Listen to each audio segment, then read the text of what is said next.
E o assunto agora é economia. E para isso eu recebo o economista e professor pesquisador do programa de mestrado e de doutorado em População, Território e Estatísticas Públicas da Escola Nacional de Ciências Estatísticas, a ENSE, do IBGE, e também das Faculdades de Ciências Econômicas da Universidade do Estado do Rio de Janeiro, a UERJ, e da Mackenzie Rio, professor Miguel Bruno. Professor Miguel Bruno, bom dia. Bom dia, Anderson. Bom dia a todos os participantes do Faixa Livre. É uma grande satisfação retornar ao nosso diálogo.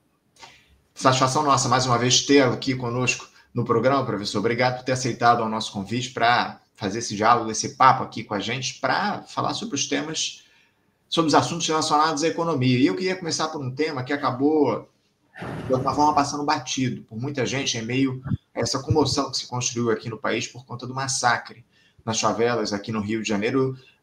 Mas a gente já repercutiu, de alguma forma, en passant, digamos assim, na quinta-feira da semana passada, e agora a gente vai aprofundar, porque a Câmara dos Deputados, professor, aprovou na última quarta-feira um projeto de lei com medidas que cortam cerca de 15 bilhões de reais em gastos do governo federal para compensar, digamos assim, aquela derrubada da medida provisória 1303 pelo Congresso no mês passado.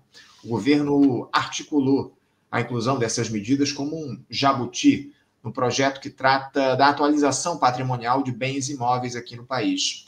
O relator dessa matéria, o deputado Juscelino Filho, do União Brasil, incluiu ajustes tributários e orçamentários, entre eles a restrição à compensação de créditos de PIS e COFINS e também a inclusão do programa Pé de Meia no piso da educação, algo que todos nós temíamos que fosse aprovado. Também tivemos a restrição do acesso ao seguro-defeso por parte dos pescadores, que felizmente acabou, na sequência, sendo derrubada em uma improvável aliança entre o PSOL e o PL, lá na Câmara dos Deputados. O fato é que o impacto total dessas medidas, como eu citei aqui, é de cerca de 15 bilhões de reais, e esse projeto ainda vai ser avaliado, analisado pelo Senado Federal. Primeiro, professor, eu queria uma avaliação sua a respeito da aprovação desse novo corte de gastos pela Câmara, que deve ser, ao que tudo indica, referendado pelos senadores. Como é que o senhor avalia isso diante dessa lógica de restrição de gastos públicos, de fiscalismo, enfim, do arcabouço fiscal que segue prevalecendo aqui no nosso país? Aí a gente volta à própria racionalidade equivocada do arcabouço fiscal, porque ao cortar gasto, ele compromete o crescimento econômico e depois, mais à frente, ele compromete a própria arrecadação e o equilíbrio fiscal que ele quer manter. E uma coisa que me chamou a atenção é essa inclusão, que foi um artifício, uma jogada, de colocar justamente para poder respeitar o piso constitucional da educação, colocar no pé de meia. E isso vai afetar investimentos, gastos públicos na área da educação, com certeza. Por quê? Porque o pé de meia é uma poupança financeira para os estudantes carentes. Nada mais do que isso. É bem-vindo isso é legal. Mas a gente sabe, por exemplo, as universidades federais, elas têm problemas infraestruturais enormes e outros associados. Vai faltar recurso para isso, tá? E na área da saúde, igualmente, ou seja, a gente está numa fase ainda de transição demográfica, com um envelhecimento acelerado da população. O SUS, que é um sistema, apesar de sua racionalidade, sua arquitetura, é um bom sistema, mas ele é subfinanciado e provavelmente vai ficar mais subfinanciado ainda. Então, isso é lamentável, ou seja, a lógica econômica do arcabouço ela está equivocada. Em outras ocasiões, Anderson, a gente tinha comentado sobre isso, porque é lamentável que economistas, sobretudo aqueles que se julgam progressistas ou associados ao bem-estar dos trabalhadores, que pensam no desenvolvimento, se manter nessa perspectiva que nós consideramos pré-keynesiana. Quando você fala neoliberalismo, austeridade fiscal, isso é uma abordagem pré-keynesiana das finanças públicas. E, em suma, significa tratar as finanças públicas com a mesma racionalidade, a mesma lógica de finanças privadas de famílias e de empresas. Só que famílias e empresas não têm o monopólio da tributação nem da emissão de moeda. Então, isso é lamentável, ou seja, mais à frente, isso vai gerar novos problemas para se equilibrar o orçamento, e diga-se aí de passagem, mas é fundamental, o equilíbrio é sempre em relação aos gastos primários, ou seja, se o governo pega o total da arrecadação e diminui o gasto primário, é possível, sim, como o PT já fez nos seus 13 anos de governo, lá começando em 2002. Então, o que acontece? Paralelamente a esses 13 anos de superávit primário, o déficit nominal, que é o total, quando, além do gasto social, o primário é o social, se retiram da conta as despesas de juros e a amortização da dívida pública, a conta vira. Então, assim, a falácia desse argumento neoliberal de austeridade fiscal consiste na percepção, e isso é bom que a população reconheça, o governo está sempre gastando mais do que arrecada. Por quê? Porque a nível da economia como um todo, Anderson, é impossível que todos os setores permaneçam superavitários ao mesmo tempo. É impossível. Ou seja, o governo tem déficit o tempo todo, mesmo quando pratica superávit primário. Isso é muito ruim, porque o gasto primário ele tem um multiplicador fiscal que é muito importante para a própria arrecadação, já que a ênfase tem sido essa. A gente não vê o governo se preocupar com uma estratégia nacional de desenvolvimento. Cadê a nova indústria que foi tanto discutida no período? Então, a gente só tende a lamentar do ponto de vista científico e macroeconomia. Eu, inclusive, dialogava ainda há pouco com o Carlos Eduardo Martins a respeito disso, da necessidade de desenvolvimento da nossa indústria, o Novo Indústria Brasil, a Nova Indústria Brasil, projeto aí que o governo colocou em atividade, ainda não tem demonstrado. O governo nem sequer fala mais sobre isso, porque é impossível você realmente desenvolver uma nova indústria com as taxas de juros que não param de subir, né? Então, o ambiente macroeconômico não é favorável ao setor produtivo, é favorável ao setor rentista financeiro, e é um setor que não precisa produzir nada para ter lucro, né? O que ele produz de mercadoria concreta, que a gente chama de riqueza concreta? O que é a riqueza concreta?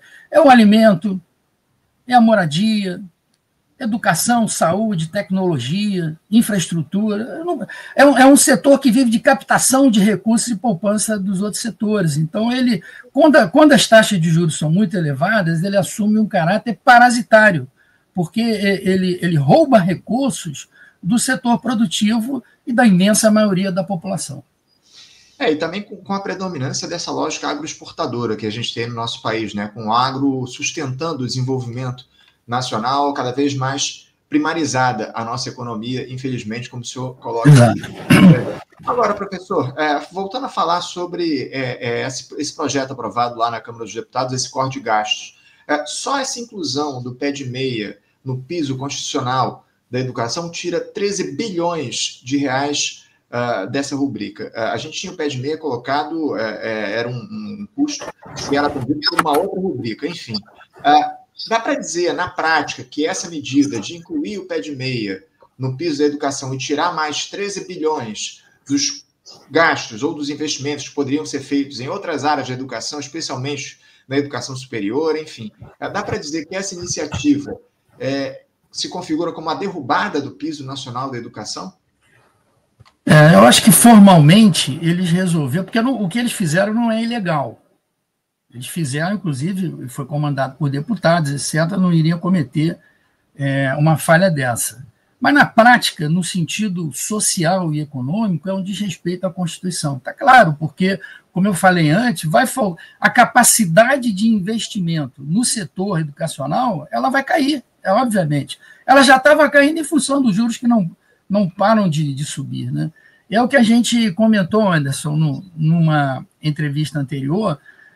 Por todos os aspectos que a gente observe, esse modelo econômico neoliberal, dependente, financiarizado, desindustrializante e reprimarizante, não dá para dizer o seguinte: o Brasil tem um modelo de desenvolvimento, e se a gente fizer esse agrado todo, aos interesses da alta finança usurária, porque a finança no Brasil é usurária, assim, a gente tem usado essa expressão, que é pouco usada entre economistas na atualidade, mas são juros usurários.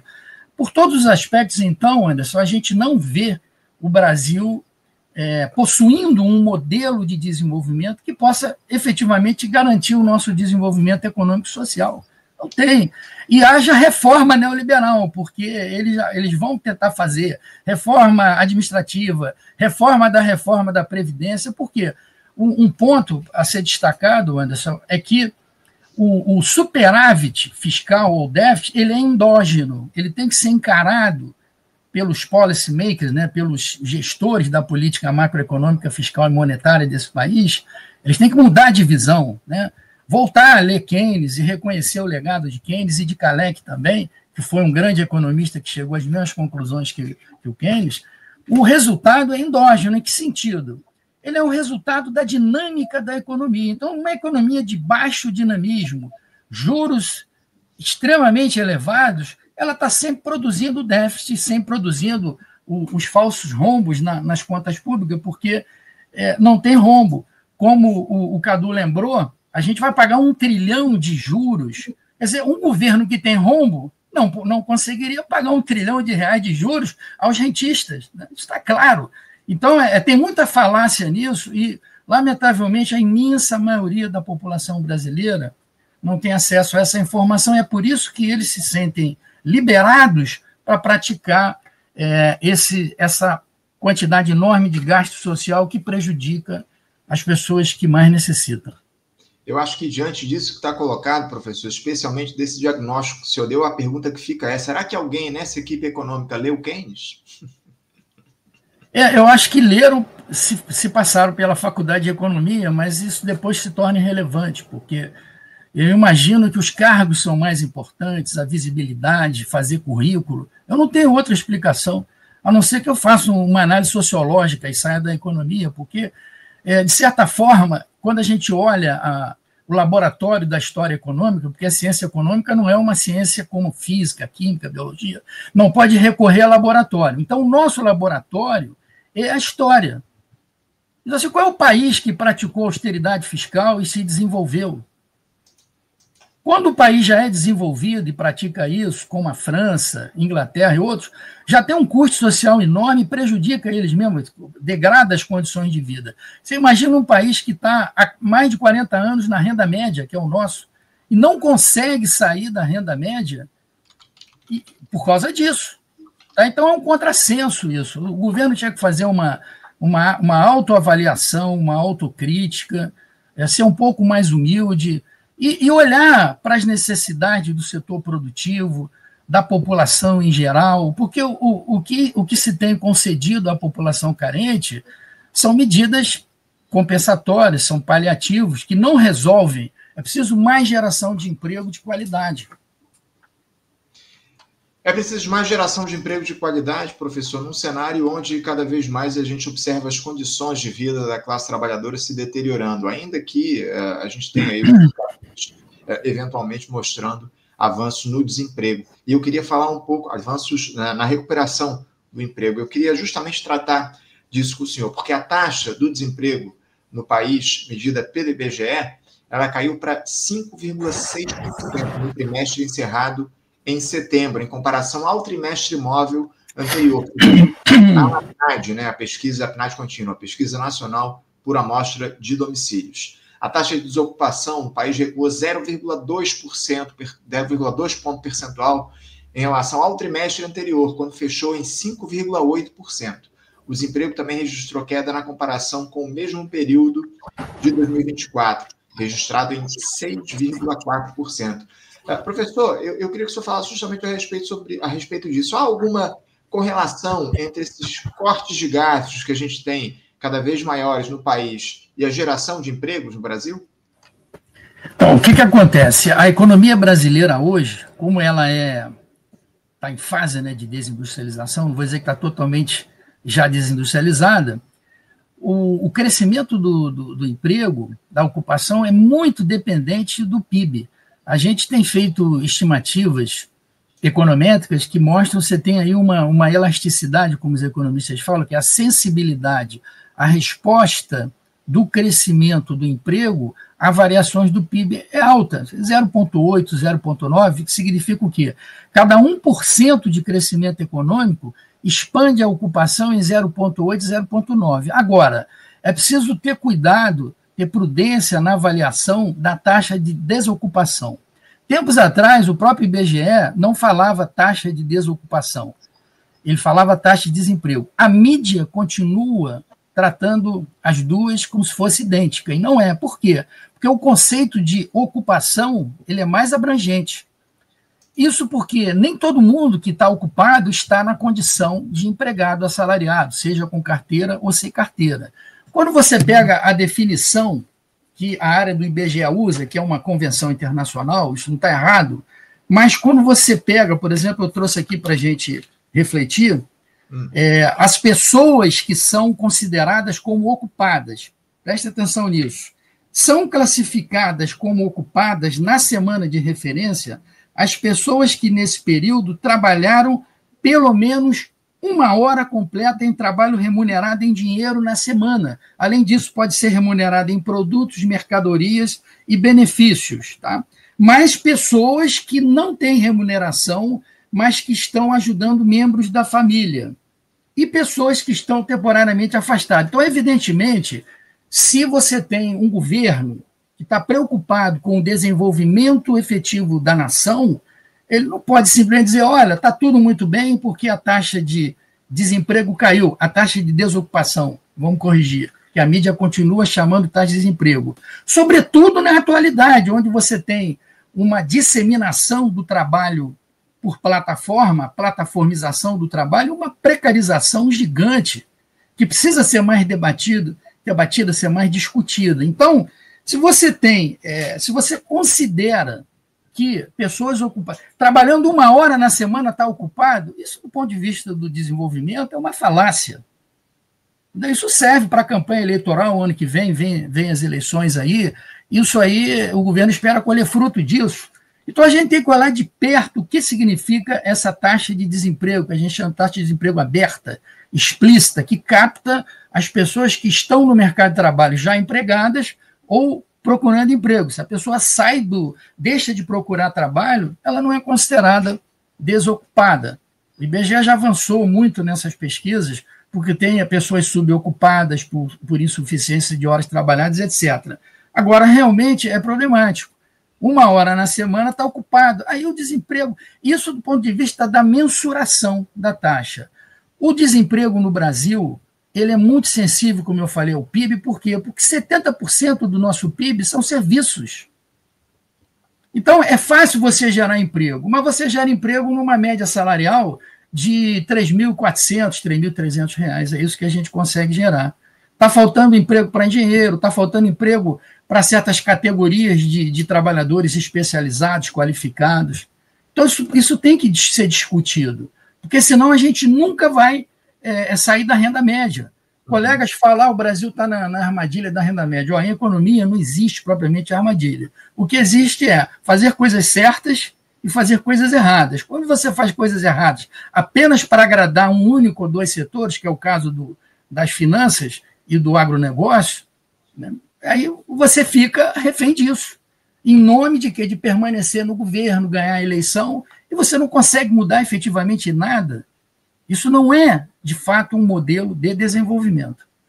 Está faltando emprego de qualidade no país, como o senhor muito bem traz aqui para a gente. Esse dado que o senhor citou é absolutamente alarmante, ou seja, uma pessoa que durante o período de uma semana, trabalha 1 hora recebendo remuneração ou troca de serviços, fazendo escambo, digamos assim, a pessoa ela é considerada ocupada, ela não é colocada, então, dentro do índice dos desocupados, né?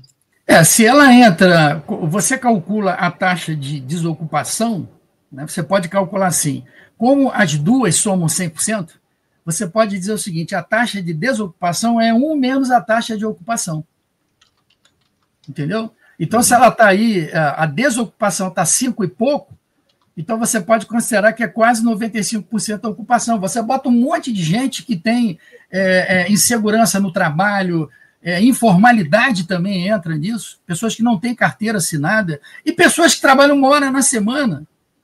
Isso na mensuração. Tá? Agora, fica fácil, então, você puxar esse pessoal todo, mesmo que sejam precarizados e que trabalham pouco, porque é muito sensível ao PIB. Você está gerando emprego basicamente no setor serviço. O agronegócio, que acha que é tudo pop tech, que é uma grande bobagem, não tem fundamento científico nenhum, já não gera tanto emprego porque eles automatizaram tudo. Eles meteram máquina e equipamento lá e expulsaram o homem do campo. Você tem lá 3 ou 4 operadores de máquinas agrícolas, tá? Gerando, inclusive, um êxodo rural. O setor extrativo mineral também não. Refinaria, por exemplo, gera muito pouco emprego. Agora, você pode falar, não, mas a indústria gera pouco também, Miguel. Sim, mas a indústria, ela puxa outros setores, ela puxa a demanda de outros setores. E ela tem efeitos de encadeamentos muito interessantes, efeitos multiplicadores do produto, da renda, do salário, e ela agrega tecnologia. Ninguém pode abrir mão daí. Mesmo que a indústria, uma determinada planta, gere apenas 100 postos de trabalho, você pode multiplicar o número de plantas que geram 100. Tá? É isso que a China faz. Né? E eles têm indústria, e a gente está regredindo a nossa. A indústria de transformação ela está com uma dificuldade enorme. E essa questão da nova indústria ficou só na retórica, né? Numa imaginação, que bacana, vai retomar a indústria naval, vai retomar isso, retomar aquilo, e a gente não vê uma política efetiva, ou políticas, tem que ser um conjunto de políticas de desenvolvimento efetivo do nosso país. Lamentavelmente, a gente não vê um horizonte nesse sentido, ainda mais quando a prioridade dos governantes, pelo menos o que é dito, isolar a extrema-direita. A gente precisaria, acima de tudo, de um projeto de desenvolvimento que automaticamente, de maneira natural, isolaria esses setores. Isso isolaria, exatamente, Larissa. Não se combate aí, isso aí tem um corolário no que você está falando. Uhum. Não se deve combater a extrema-direita, fascista, bolsonarista, seja lá o que for, praticando políticas iguais ou análogas a que ela pratica, que é privatização, entrega dos recursos naturais para multinacional, entendeu? Então, isso daí que tem que ser discutido, porque se a população brasileira tivesse noção, consciência, informação disso que a gente está tratando agora, eles teriam ido para Brasília fazer protesto, que é muito justo. Mas a população não tem, se informa pela grande mídia que está sob domínio deles. E aí é difícil, né? É uma luta difícil, mas não é impossível, e a gente tem que alcançar esse pessoal que é manipulado pela grande mídia e pelo discurso governista. Está claro. Enfim, é lamentável tudo isso que está acontecendo. A gente que trabalha com pesquisa do desenvolvimento, a gente vê o nosso país praticando tudo o oposto e enganando a sociedade, dizendo que vai chegar lá. Eu costumo dizer aqui, professor, que a unidade nacional ela deveria se dar em torno de um projeto de desenvolvimento do país, da classe trabalhadora, e não acolhendo setores da burguesia no governo, setores do rentismo que querem cada vez mais ampliar a desigualdade no país. Professor, eu queria tratar aqui de um outro tema que nem estava efetivamente na nossa pauta inicial, que é esse encontro que a gente teve na semana passada, que é importante para a economia global, esse encontro entre Donald Trump e o Xi Jinping, que anunciaram ali esse acordo pela redução das tarifas dos Estados Unidos para produtos chineses, de 57% para 47%, enquanto os asiáticos vão retomar a compra de soja estadunidense, manter o fluxo exportação de terras raras aos Estados Unidos e também combater o comércio ilícito de fentanil. Esse acordo faz com que o Brasil seja o país com tarifas mais altas para o comércio com os Estados Unidos, na casa dos 50%.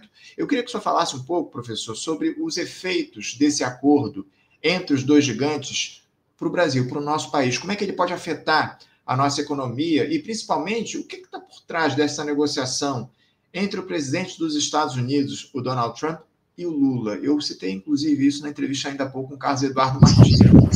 Até que ponto o presidente brasileiro pode ceder ao Donald Trump diante do tarifaço, um tarifaço que, sinceramente, pelo menos pela minha observação, não tem afetado tanto assim a nossa economia. Até que ponto o Lula pode ceder e qual a influência desse acordo entre Trump e Xi Jinping para a economia do Brasil?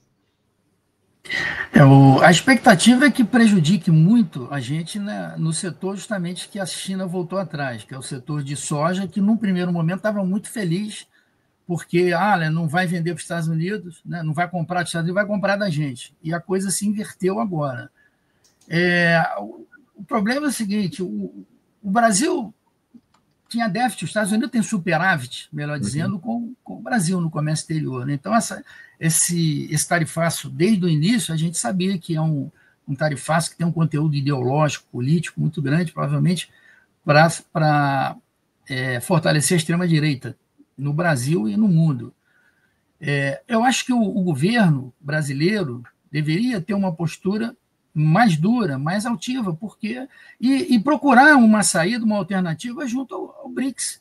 Às vezes eu acho que o Brasil se esquece que está no BRICS, né? Fica ali numa postura de telespectador, e dialogar também com a China, tá? Porque a China está cuidando dos interesses dela e está cuidando muito bem, que é uma máquina de produção industrial tecnológica, e a gente está voltando ao século XIX, com essa história de agronegócio, de exportação de commodities, como a gente tem discutido. A gente pode reverter isso, mas tem que ter uma posição mais altiva, mais dura, e não subalterna, de vassalo dos Estados Unidos. Isso tem custo político? Tem, porque você está enfrentando o império. Mas não enfrentar também vai ter custo.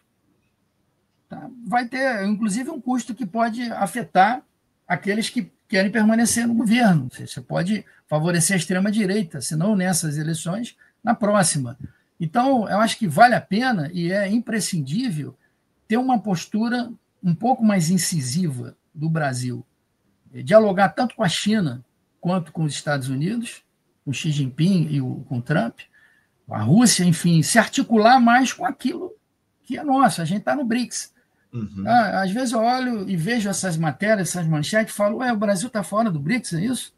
Porque, inclusive, cometeu várias falhas, não aderiu à Rota da Seda, prejudicou enormemente a Venezuela, que é aqui nosso vizinho, sob a alegação de fraude em eleição. Pô.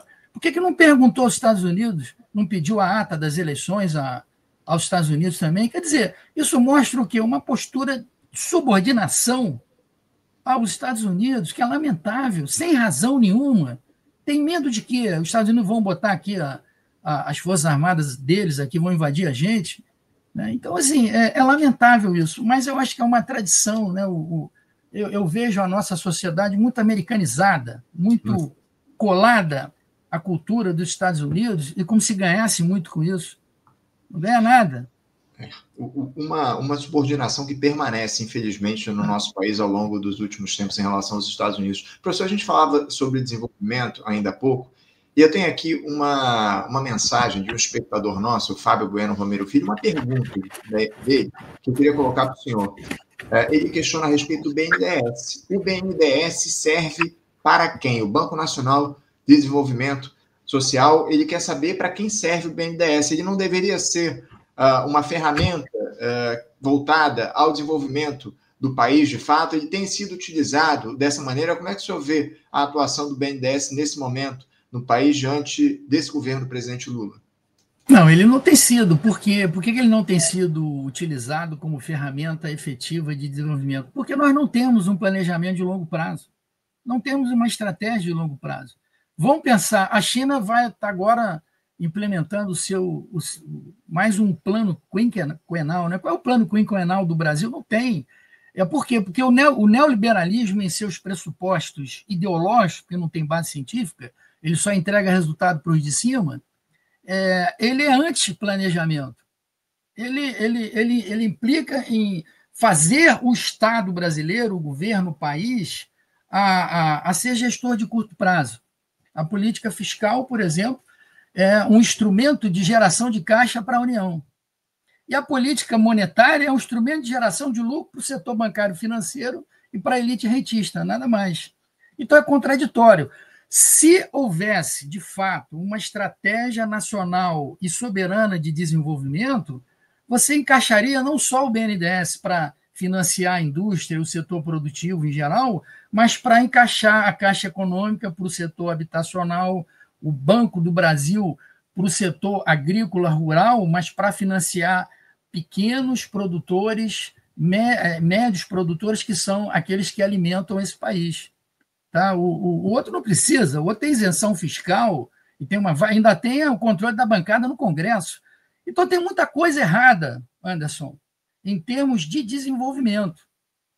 E essa economia ela acaba, então, funcionando e entregando muito mais para os de cima e muito menos para a classe média, e, lamentavelmente, se iludem e apoiam, muitas das vezes, tanto um lado quanto o outro, né, seja o governo petista e seja a extrema-direita, sem ter noção do que está por trás. E a gente volta à mesma coisa que eu falei antes, ou seja, sem uma estratégia, um norte, se você tiver um plano de longo prazo, você fala, BNDES, você vai retomar o financiamento. E uma crítica que a gente tem visto é o BNDES sendo utilizado para fazer PPP, que na prática são privatizações de setores, muitos dos quais são estratégicos para o desenvolvimento nacional. A China, por exemplo, não abre mão. A gente aqui privatizou tudo. Perdemos a Eletrobras e não foi revista a privatização. A China mantém nesses setores de água, eletricidade, gás, ela mantém na mão do Estado. Para quê? Para poder produzir barato esses insumos energéticos para a indústria privada dela. Daí a competitividade bomba. A gente quer privatizar tudo. Depois volta ao século XIX. Depois entrega o governo para a extrema-direita, porque as condições de vida estão no chão. Então, lamentavelmente, a gente observa isso e o que a gente pode fazer? A gente tem que fazer uma denúncia e tem que procurar conscientizar a população, dizer, olha, o caminho não é esse. E não é um caminho, não é esse porque a gente está afirmando de uma forma subjetiva ou ideológica, não, porque a história econômica mostra, os países que hoje são desenvolveram não fizeram isso. Uhum. Né? É o neoliberalismo que está desenvolvendo a China? A China se desenvolveu graças à austeridade fiscal do Estado chinês? A Coreia do Sul também? O Japão também? Enfim, é lamentável que colegas economistas estejam praticando austeridade fiscal como se a austeridade fiscal fosse entregar algo para o desenvolvimento da nação e para a população em geral, para os trabalhadores. Entrega só para os de cima, mais nada. É isso. Infelizmente, é o que está colocado. Inclusive, a respeito do BNDES, o nosso ouvinte Paulo Castelo acabou antecipando algo que o senhor disse na sua resposta. Ele disse aqui, BNDES hoje só financia privatização com juros baratos. Essa é a realidade, infelizmente, do Banco Nacional de Desenvolvimento Econômico e Social, o BNDES. Professor Miguel Bruno, quero agradecer demais a sua presença aqui. Muito obrigado por fazer esse papo. Eu que agradeço, Anderson. Um abraço grande. A gente vai ter outras oportunidades para voltar a conversar aqui. Um grande abraço, professor. Até a próxima. Para você e para todos os participantes. Abraço. Abraço.